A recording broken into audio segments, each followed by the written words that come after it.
नौकरी छूटने के बाद जब मैं घर वापस आया तो कई तानों का सामना करना पड़ा। दोबारा से परिवार के माहौल में ढलने में मुश्किल भी हुई, पर सबसे ज्यादा तकलीफ तब हुई जब घर वालों ने मेरे पलंग को ही बेच दिया था।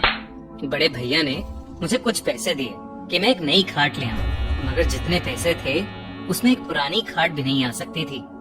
दुकान पर पूछने गया तो वहाँ भी उतने में कुछ नहीं मिला, पर दुकान के बगल वाले घर से एक आदमी जो लगातार मुझे देखे जा रहा था बाहर निकला और बोला कि मेरे यहाँ एक पुराना खाट पड़ा है, सस्ते में दे दूंगा। उसने खाट दिखाया तो वो एकदम सही हालत में था, कुछ नया जैसा ही था, पर उस आदमी ने ज्यादा पैसे नहीं मांगे। ये देखकर मुझे हैरानी हुई, मगर अपना फायदा होते हुए मैंने कुछ नहीं कहा। रात को खाना खाने के बाद मैंने राहत की सांस ली कि अब सोने का तो ठिकाना हुआ कम से कम।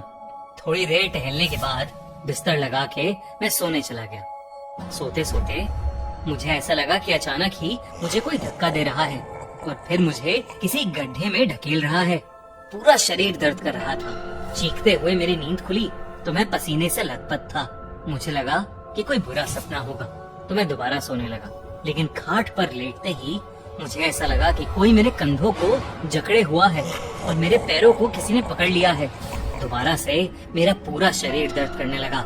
मैं चाहकर भी उठ नहीं पा रहा था। हैरत की बात तो ये थी कि ये कोई सपना नहीं था, सच में कोई मेरे शरीर को जकड़े हुआ था। मेरी चीख सुन सभी घर वाले वहाँ फौरन आ गए और उतने में ही ये सब अजीब चीजें भी रुक गईं।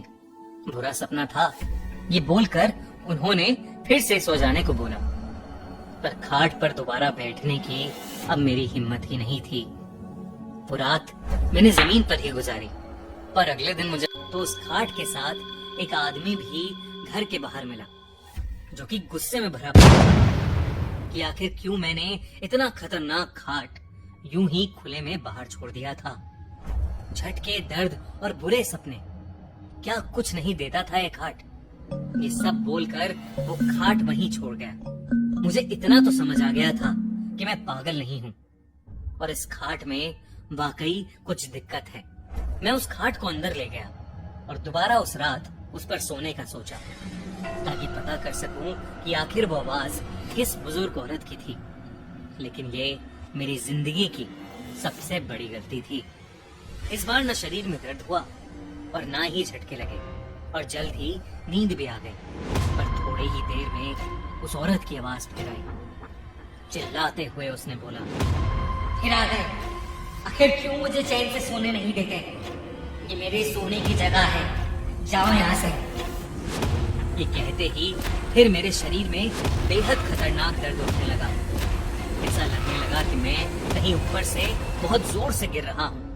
थोड़ी देर बाद ये सब रुक गया, पर ऐसा लगने लगा जैसे खाट हवा में झूल रहा हो, अपने कंधों पर कोई उसे उठाए कहीं ले जा रहा हो। मेरा मन सहमा जा रहा था।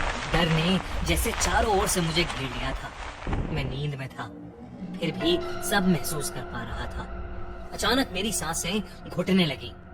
मैंने सर दोबारा नीचे करके देखा तो खाट के चारों ओर आग लगी थी। मैंने चिल्लाने की कोशिश की, मगर गले से आवाज ही नहीं निकल रही थी।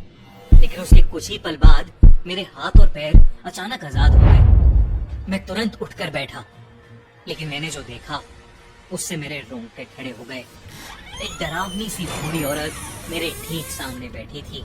उसे देखते ही मैं चिल्ला उठा और मेरी नींद टूट गई। हाफते हुए मैं चारों ओर देखने लगा, पर सब कुछ एकदम नॉर्मल था। बस मेरे पूरे शरीर पर घाव थे। मैं समझ चुका था कि ये किसी बूढ़ी औरत के सोने की जगह थी, जो शायद अब इस दुनिया में नहीं है, लेकिन फिर भी उसे यहीं सोना पसंद है। अगली सुबह मैं वो खाट दोबारा उस आदमी को दे आया जिससे इसे खरीदा था। उसे इन सब चीजों के बारे में बताया तो ये मालूम हुआ कि उसकी माँ ने कुछ ही दिन पहले इस खाट पर दम तोड़ा था। उसके बाद से वो खाट उसने अपने कमरे में ही खाली पड़े रहने दी, ताकि उसकी माँ अब चैन से सो सके। खैर जो भी हो, मैं उस पुरानी खाट के भयानक एक्सपीरियंस को कभी नहीं भूल